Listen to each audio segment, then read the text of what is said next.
Bien, que el Señor nos bendiga. Saludo a todos nuestros hermanos y a nuestras hermanas que son parte de nuestra iglesia, Iglesia Bíblica Gracia Sublime, y por supuesto a todos los hermanos que están cada día domingo compartiendo con nosotros en nuestro también culto dominical. Vamos a compartir hoy día de la palabra del Señor y vamos a hablar esta segunda parte de este tema que he estado compartiendo, un sermón en dos partes para poder hablar de lo que es la soberanía de Dios.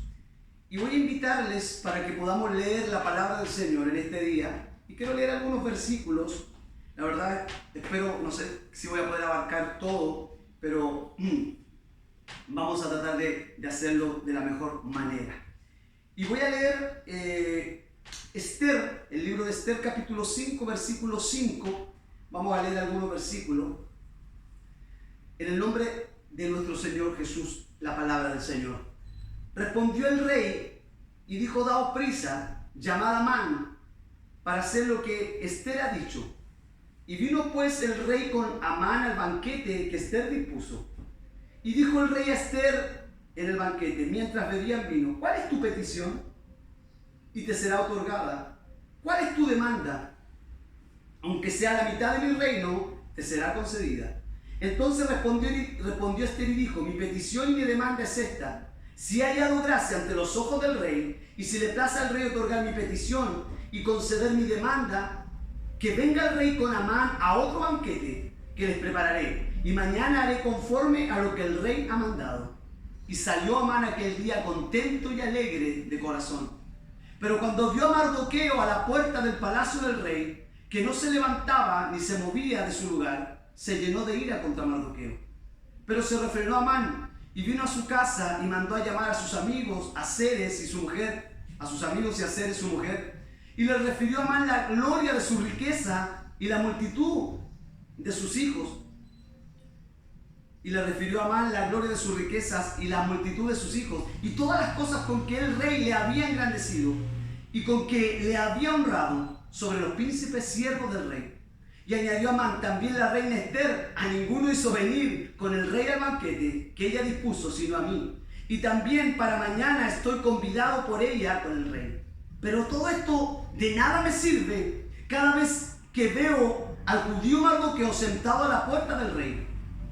Y le dijo Zeres su mujer y todos sus amigos: hagan una horca de 50 codos de altura, y mañana di al rey que cuelgue a Mardoqueo en ella, y entra alegre con el rey al banquete. Y agradó esto a los ojos de Amán, e hizo preparar la horca.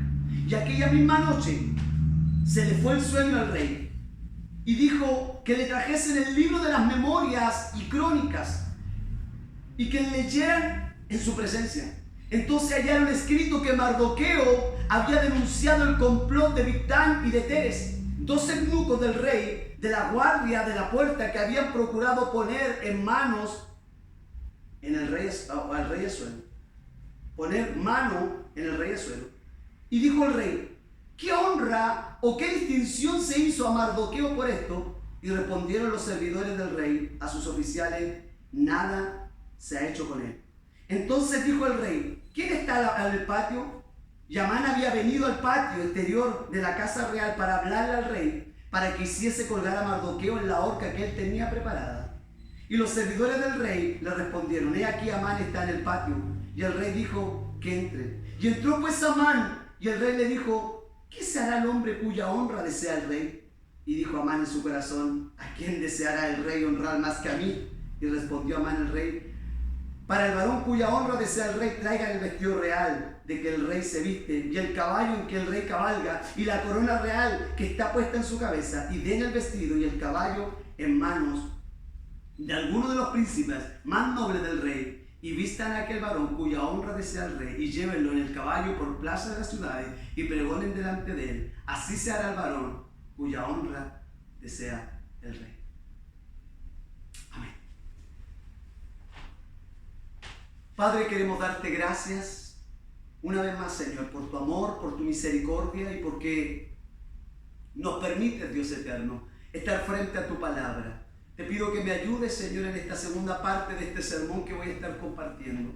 Señor, que tu gracia sea derramada sobre todos mis hermanos, sobre mis hermanas, y que yo también pueda ser bendecido de una forma gloriosa, maravillosa.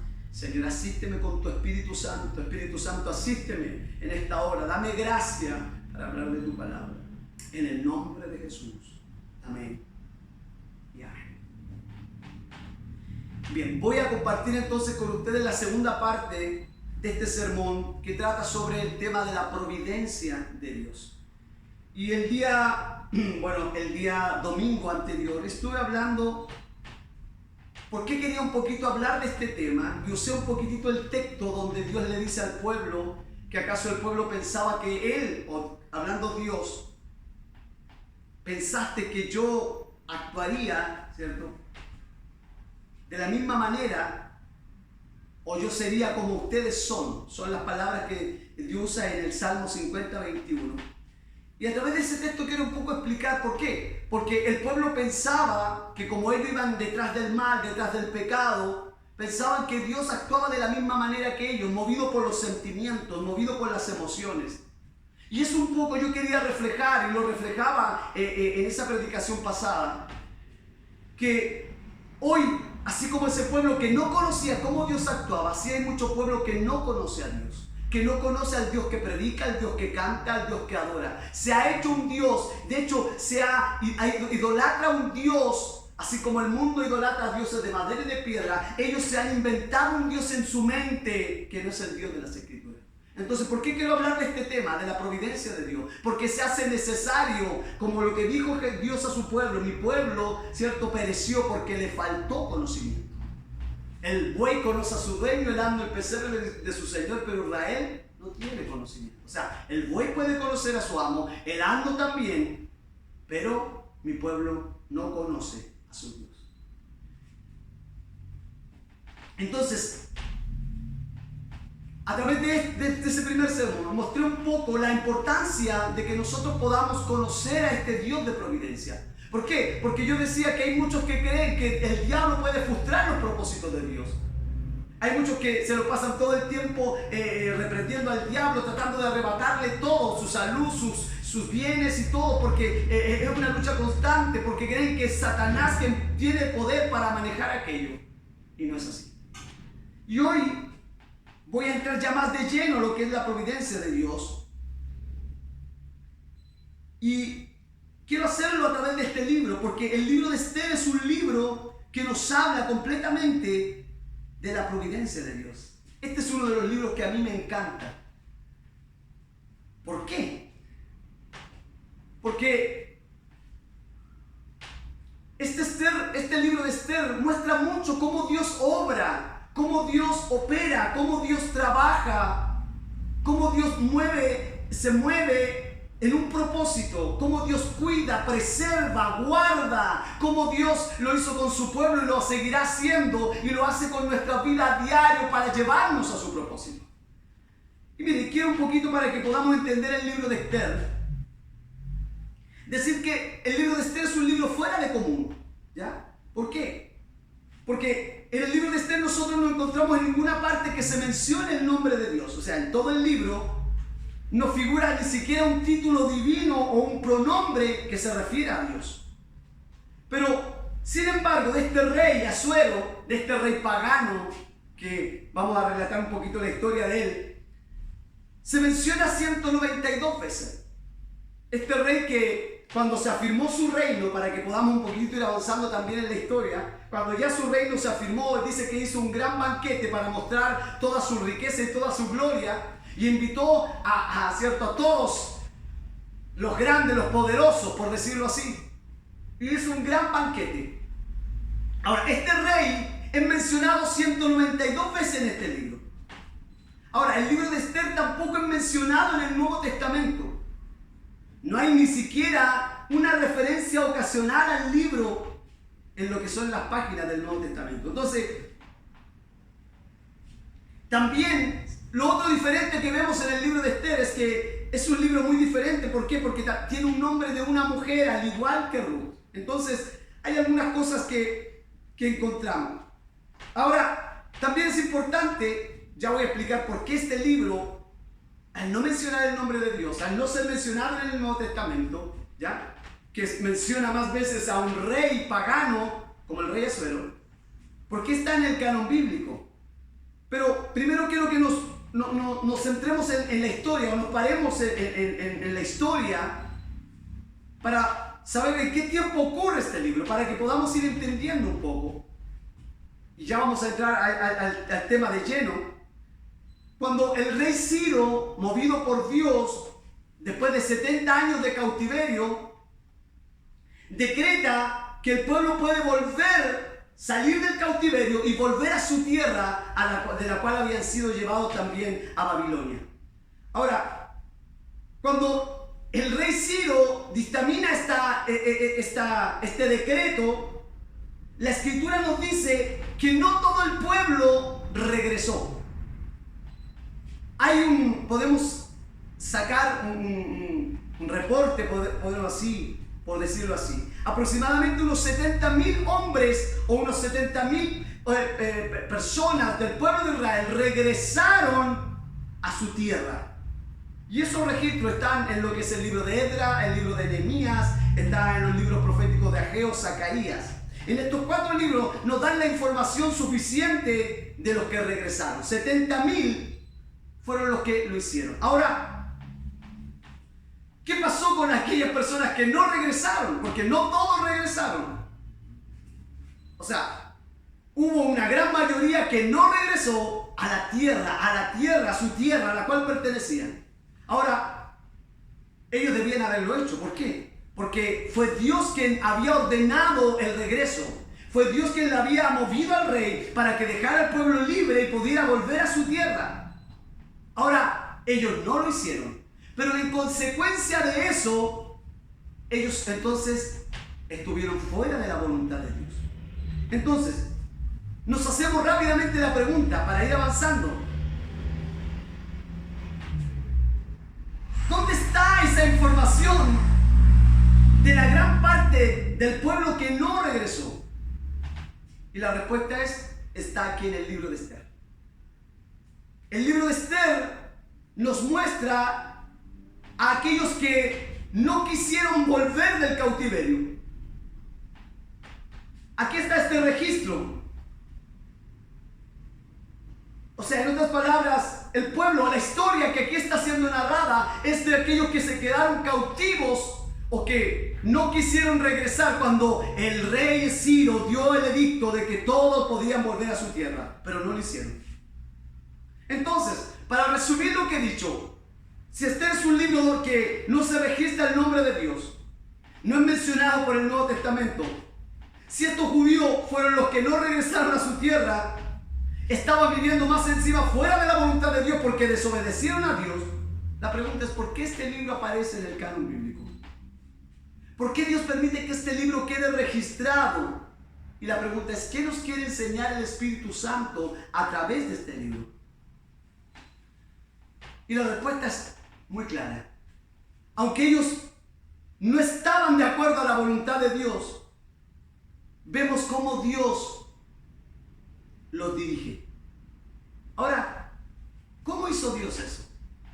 Y aquí viene nuestro tema que estamos hablando. Dios lo hace por medio de su providencia. Porque eso es lo que nos enseña este libro. Nos habla de la providencia de Dios. Este libro nos va a ilustrar la obra de la providencia. Este pueblo que estaba en una tierra extraña, como dije, estaba fuera de la voluntad de Dios. Ellos no habían obedecido la orden de Dios. La orden de Dios era que regresaran a su tierra, pero ellos se quedaron y desobedecieron. En otras palabras, se olvidaron de Dios, vivieron alejados de Dios, vivieron apartados de Dios. No tuvieron comunicación con Él, es decir, dejaron de orar, dejaron de invocar el nombre de Dios en los momentos de aflicción. Mire, hay un registro que cuando ellos llegan a Babilonia cautivos, ellos se lamentan y ellos dicen, en este lugar, en esta tierra no podremos cantar las canciones que cantamos a nuestro Dios. No podemos hacerlo en esta tierra extraña. Es más, se sentaban y lloraban, se acordaban de Sion y lloraban. Pero ¿sabes qué? más adelante, y lo que hoy estamos viendo, nos muestra que ellos se olvidaron de Sión. Se olvidaron de esa ciudad. ¿Por qué? Porque no regresaron. ¿Y sabes por qué no regresaron? Porque esa ciudad estaba destruida. Esa ciudad estaba en ruina. Y no quisieron regresar a ese lugar. Pero ellos antes habían hecho un pacto. Y mira, incluyendo esta declaración, ellos dicen: mi lengua se pega a mi paladar si de ti no me acordare, sino enalteciere a Jerusalén como preferente asunto de mi alegría. Pero ¿sabes? Ellos se olvidaron de esa promesa y su lengua se pegó a su paladar. ¿Sabe de qué manera? Dejaron de adorar. No estaban alabando a Dios. Tampoco se estaban dirigiendo a Él en oración. Pero ¿qué hace Dios? Y aquí es donde Dios en su providencia comienza a orquestar, aleluya, un propósito. ¿Para qué? Para que su pueblo se vuelva a Él. Y eso es lo que hace Dios con nosotros. Es por eso te digo, hermano, muchos de los que quizás ahora se han quedado en su comodidad y ahora que Dios nos va a permitir poder congregarnos, no sabemos todavía el tiempo bien, pero al poder hacerlo, muchos se van a quedar allí muy bien en Babilonia. Recuerda que el pueblo no estaba esclavo, estaba cautivo.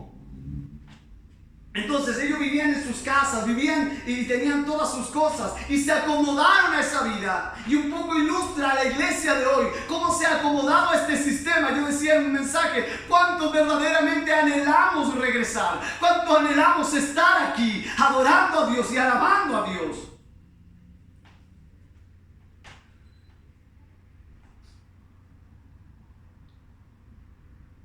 Pero ¿sabes? A pesar de que ellos estaban fuera de la voluntad de Dios, a pesar de que ellos estaban olvidando o habían olvidado a Dios, ¿sabes? Dios no se olvidó de ellos. A pesar de sus pecados y su rebeldía contra Dios, Dios en su providencia orquestó, aleluya, movió todas las cosas para que ellos se arrepintieran y clamaran a Dios. Y eso es lo que hace Dios con nosotros. Y lo he enseñado muchas veces. Hermano, si tú quieres hacer tu voluntad, hazla. Pero si tú eres un hijo de Dios, Dios, aleluya, moverá todas las cosas para traerte, ya sea con dolor, ya sea en angustia, en tristeza, en sufrimiento. Pero Dios cumplirá su propósito. Y ese es el Dios de providencia que muchos no conocen. Hay algunos que dicen: no, Dios no puede pasar por encima de mi voluntad. No, Dios no está por encima de mi voluntad. Dios es prudente, pastor. Dios golpea para entrar. No es como Satanás, que Satanás llega y entra.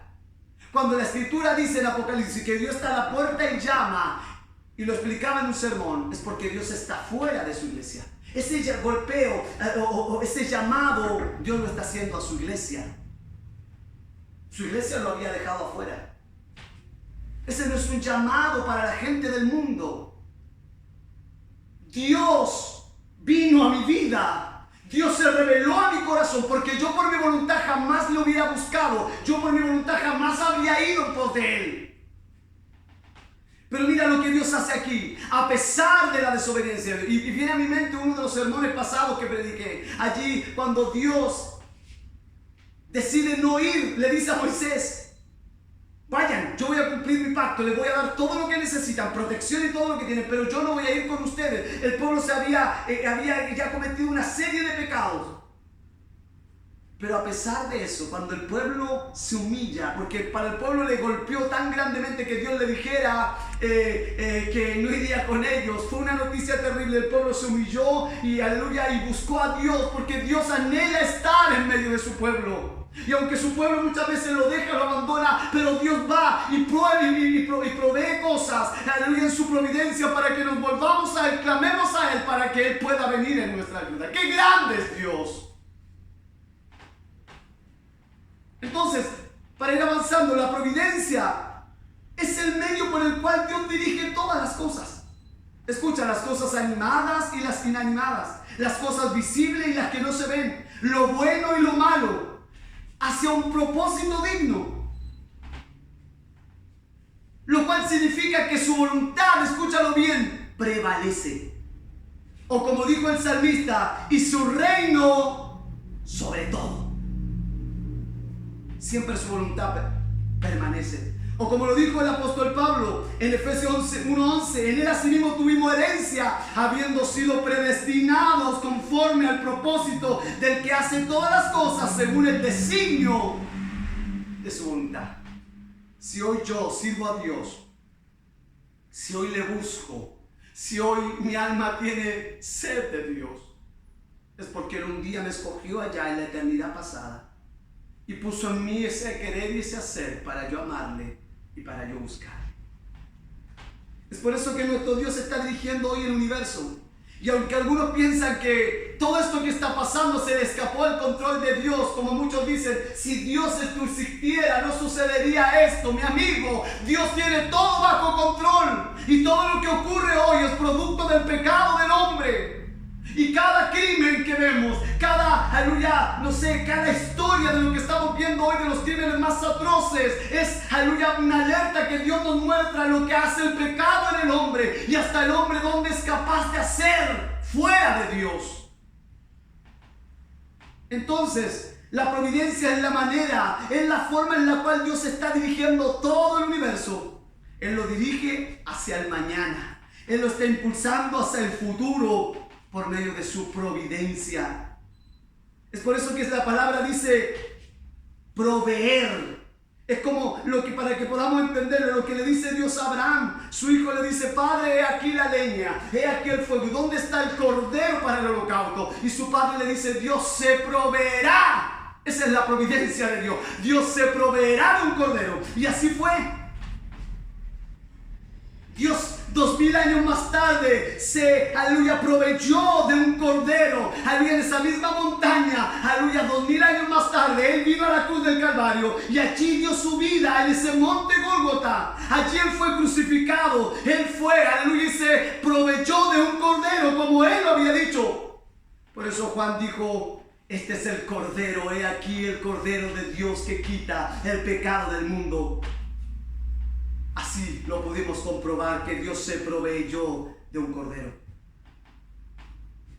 Otro término, la palabra providencia también ha sido utilizada para describir la soberanía de Dios sobre todas las cosas, al moverla de acuerdo a su voluntad.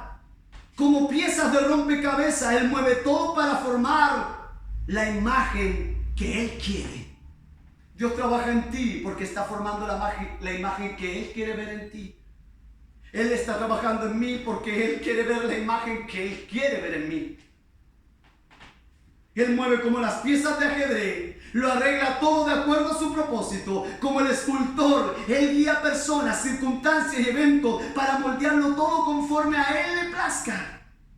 Por eso, providencia quiere decir la mano de Dios está detrás de todos los eventos humanos. Quiere decir que Dios, cuando no está, por decirlo así, al volante del automóvil, Él está al lado dando las instrucciones.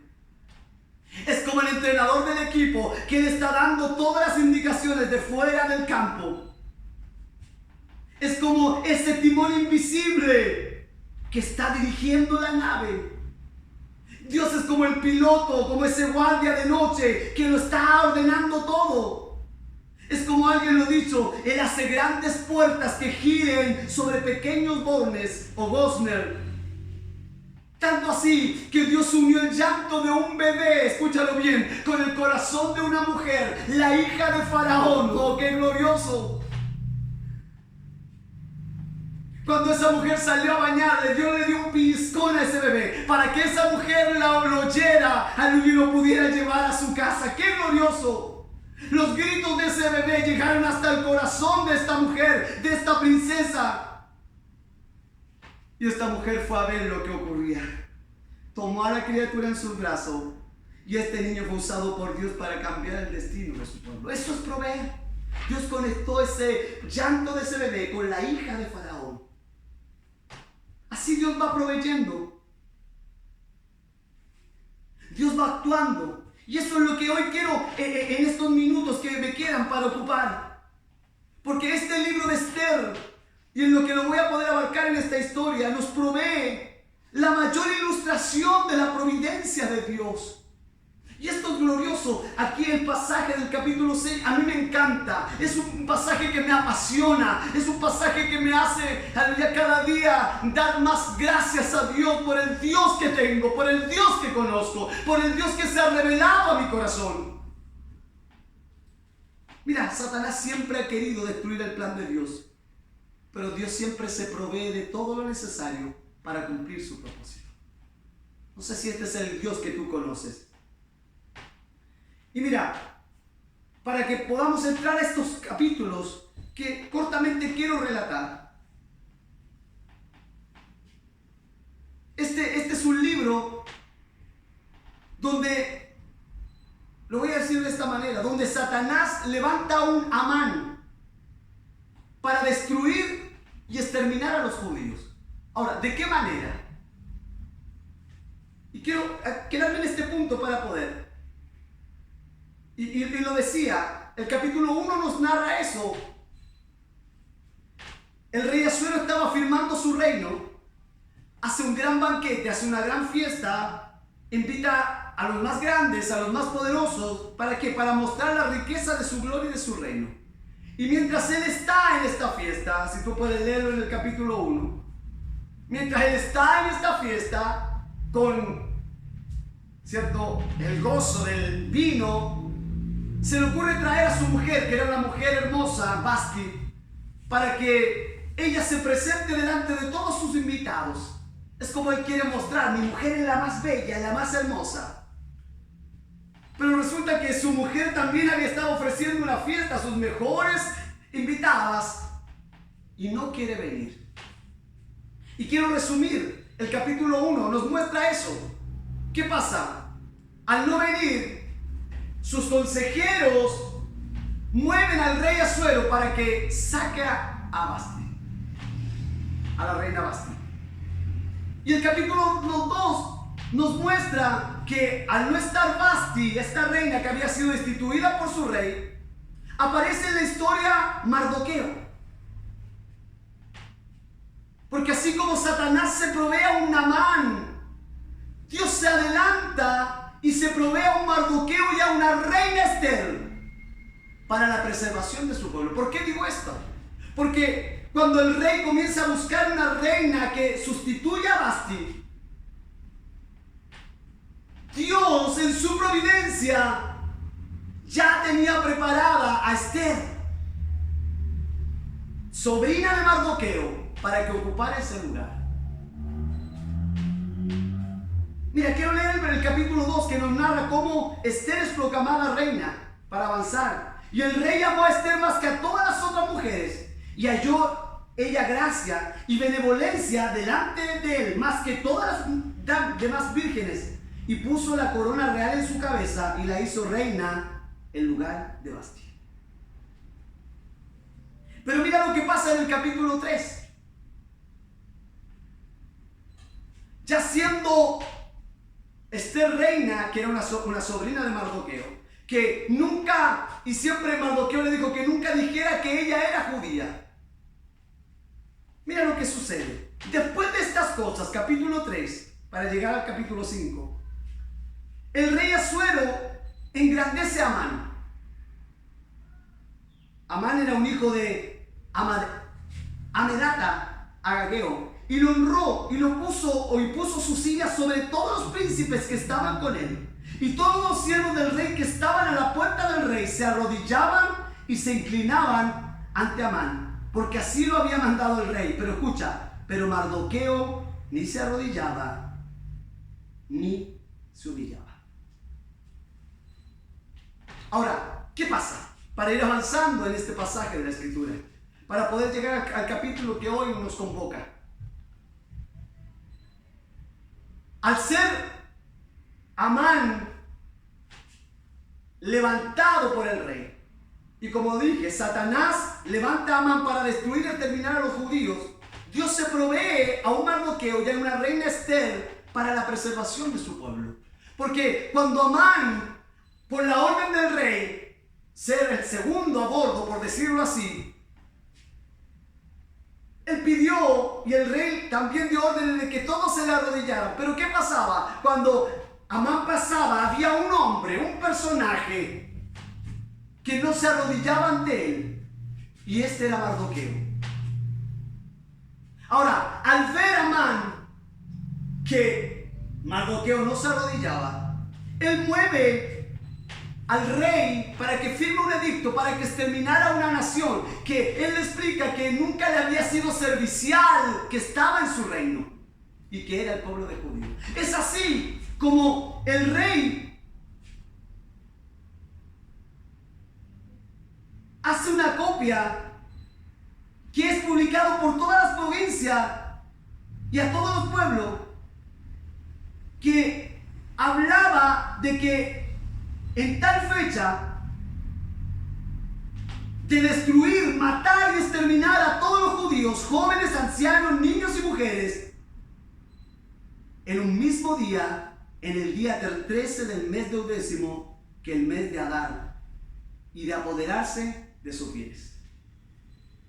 Este pueblo que, como dije, que estaba fuera de la voluntad de Dios, que se había quedado en Babilonia, no había obedecido a Dios, se ve frente a esta situación, un Amán que quiere exterminar al pueblo judío.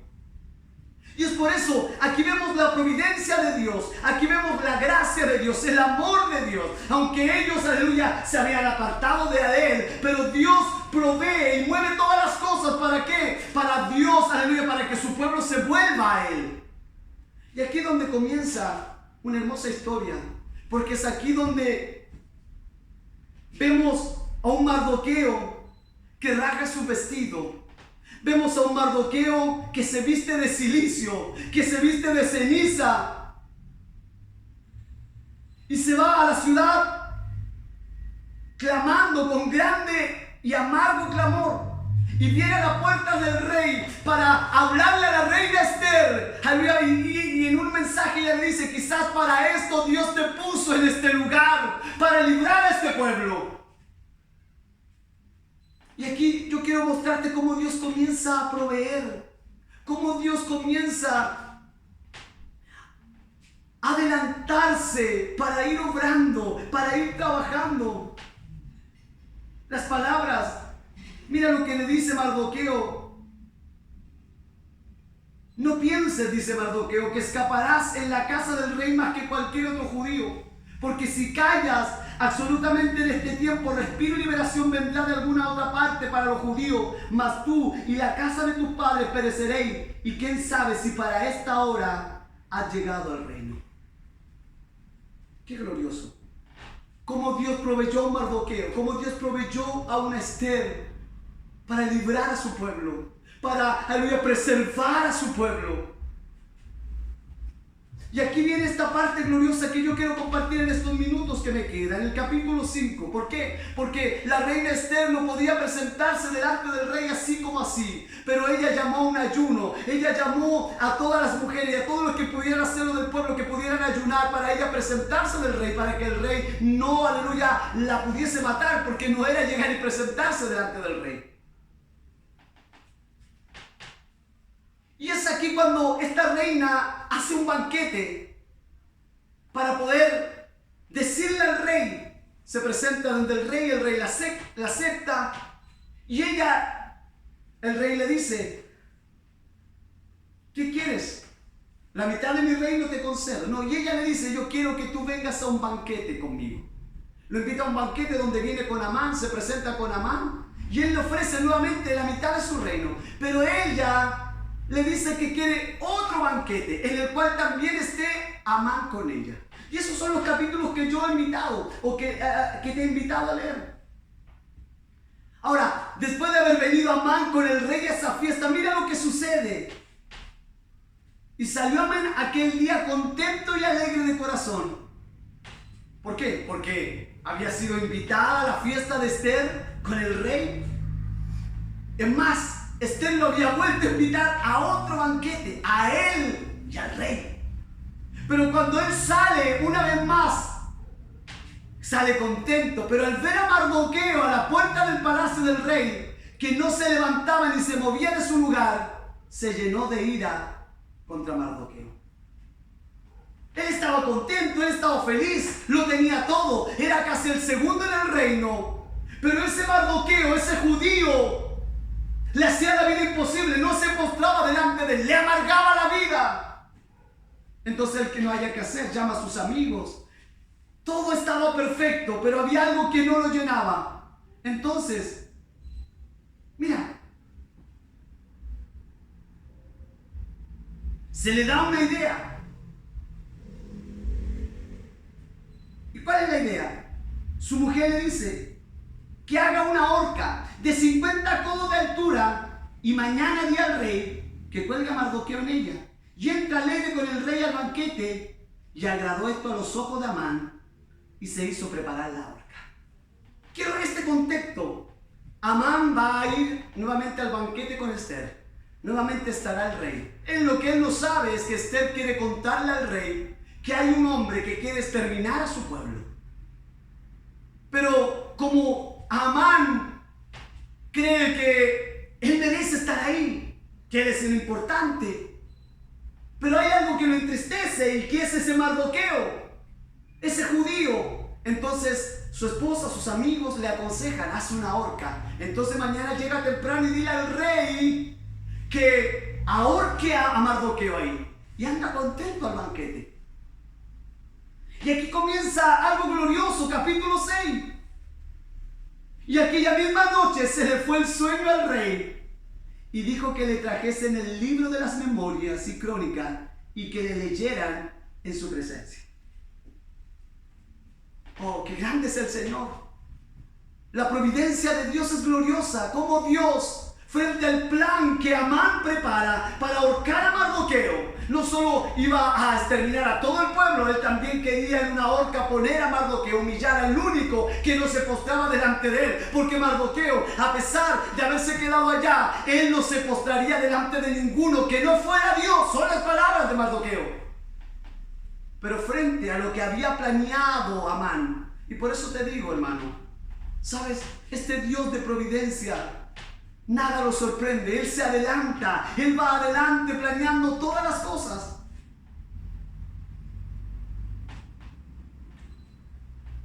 El rey a Amán lo había convertido en su primer ministro.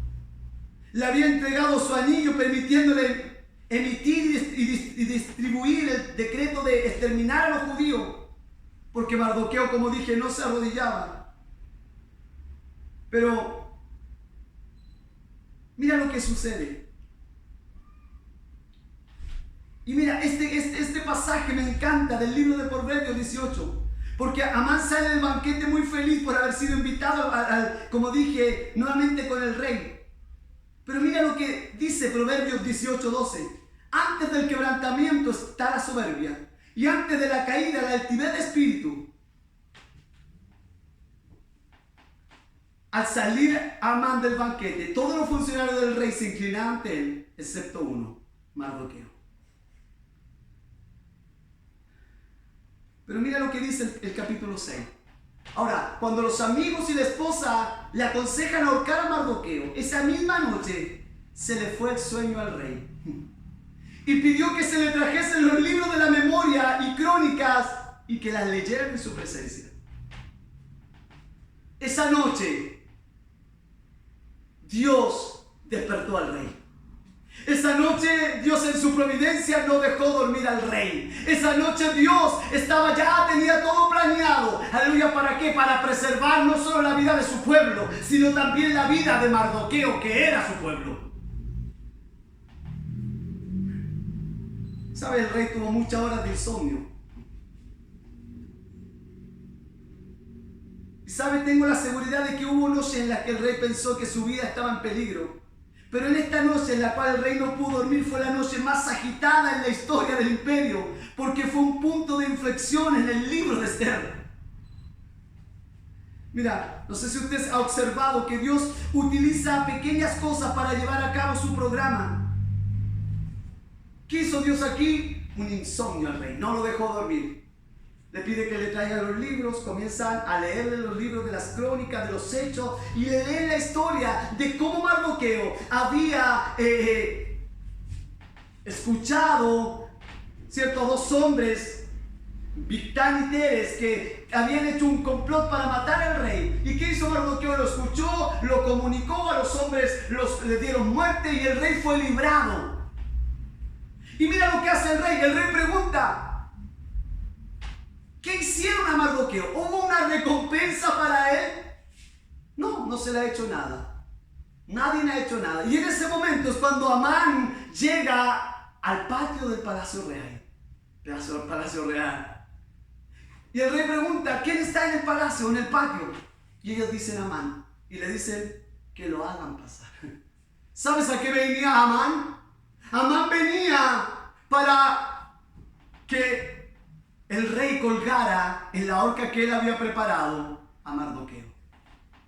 Por eso digo, este es un libro de la providencia de Dios. Dios provee una reina para librar a su pueblo, provee a un Mardoqueo para que no fuera su pueblo exterminado. Pero mira, Dios se adelanta, aleluya, despierta al rey, le hace caer un insomnio. ¿Por qué? Porque Mardoqueo planeaba ahorcar a Mardoqueo en esa horca que él había hecho. Pero Dios se adelanta, aleluya, al rey, lo despierta. Y al rey le cuentan la historia que había Mardoqueo hecho para que él no fuera muerto. Y es en ese momento cuando llega Amán, aleluya. Y el rey pregunta: ¿qué se ha de ser al hombre que el rey quiera darle honra? Y ahí en los versículos que te he leído, traigan el vestido real, dice Amán, pensando que era él. Que se tome el caballo real, se pasee, se le ponga la corona real. Que se le dé honra, que sea llevado en el caballo por las plazas, que pregonen delante de él. Así debe hacerse al varón cuya honra desea el rey. Y entonces el rey dijo a Amán: date prisa, toma el vestido y el caballo, como tú has dicho, y hazlo así con el judío Mardoqueo, que se sienta a la puerta real. No omitas nada de todo lo que has dicho. Y Amán tomó el vestido y el caballo y vistió a Mardoqueo y lo condujo al caballo por la plaza de la ciudad e hizo pregonar delante de él: así será el varón cuya honra desea el rey. Aquel que había planeado matar al hombre de Dios, aquel que había planeado matar al pueblo de Dios, ahora se encontraba nada menos que honrando a aquel que nunca se había querido humillar delante de Dios. ¡Qué glorioso! Esta historia es una historia gloriosa. Y sigo. Aún estaban en ello hablando con él cuando los eunucos del rey llegaron apresurados para llevar a Amán al banquete que Esther había dispuesto. Y aquí viene lo glorioso. Porque aquí es cuando Esther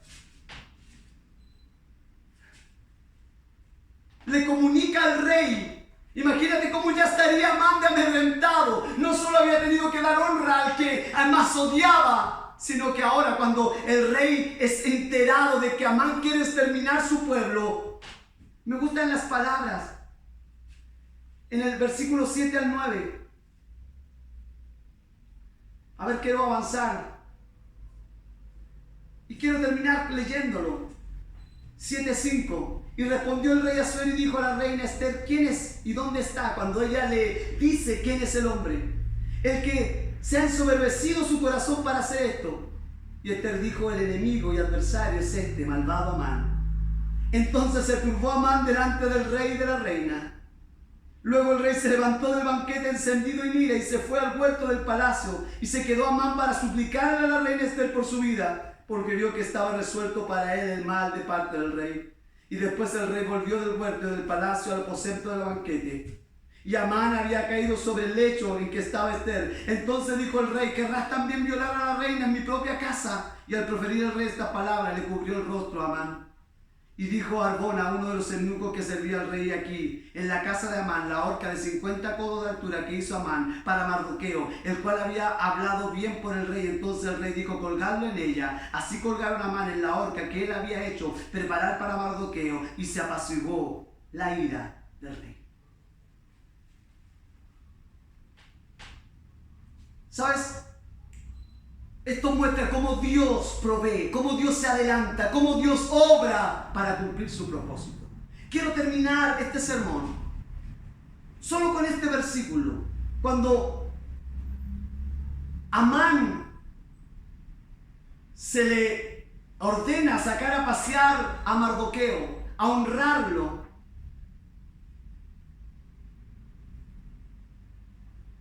Cuando llegaron al palacio real, después de este gran paseo, Amán se dio prisa para irse a su casa, apesadumbrado y cubierta su cabeza. Y mira lo que hace Naamán antes de que la reina Ester lo descubra frente al rey. Él le cuenta a Zeres, su mujer, y a todos sus amigos todo lo que le había acontecido. Y mira las palabras de sus sabios y de Zeres, su mujer. Si de la descendencia de los judíos es Mardoqueo, delante de quien has comenzado a caer, no lo vencerás, sino que caerás, por cierto, delante de él. ¿Quieres que lo vuelva a repetir?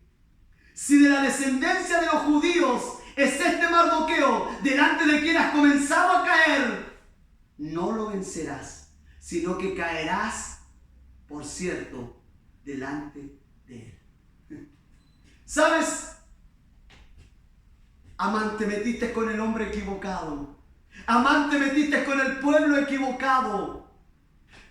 Si Satanás intenta interrumpir los planes de Dios, si Satanás intenta arruinarlo de Dios, caerás como Amán cayó, o caerá como Amán cayó, porque jamás podrá frustrar los planes de Dios. Si es necesario despertar al rey como lo hizo, si es necesario, aleluya, levantar una reina como lo hizo, aleluya, poner a Ester, poner a Mardoqueo, ¿para qué? Para que su pueblo preserve.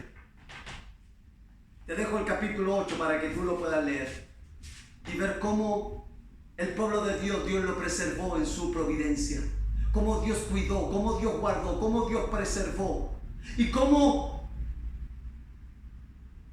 este Amán no pudo derrotar a Mardoqueo. ¿Y sabes por qué? No porque era judío específicamente, sino porque Dios estaba con él. Porque Dios, el pueblo judío, era su pueblo. No es porque tú tengas algo especial, es porque eres pueblo de Dios. Es porque Dios te ama, es porque Dios quiere habitar en medio de nosotros, es porque Dios ha querido venir a hombres malos, perversos, pecadores como nosotros y habitar en medio de nuestras vidas. Este es el Dios que nosotros tenemos, el Dios de providencia. Gracias, Señor, por tu amor y por tu misericordia. Gracias, Señor, por tu palabra que he podido, Señor, compartir en este día. Bendice a cada hermano y a cada hermana. Que tu gracia, que tu misericordia y que la comunión de tu Espíritu sea con todos nosotros. Gracias, Señor.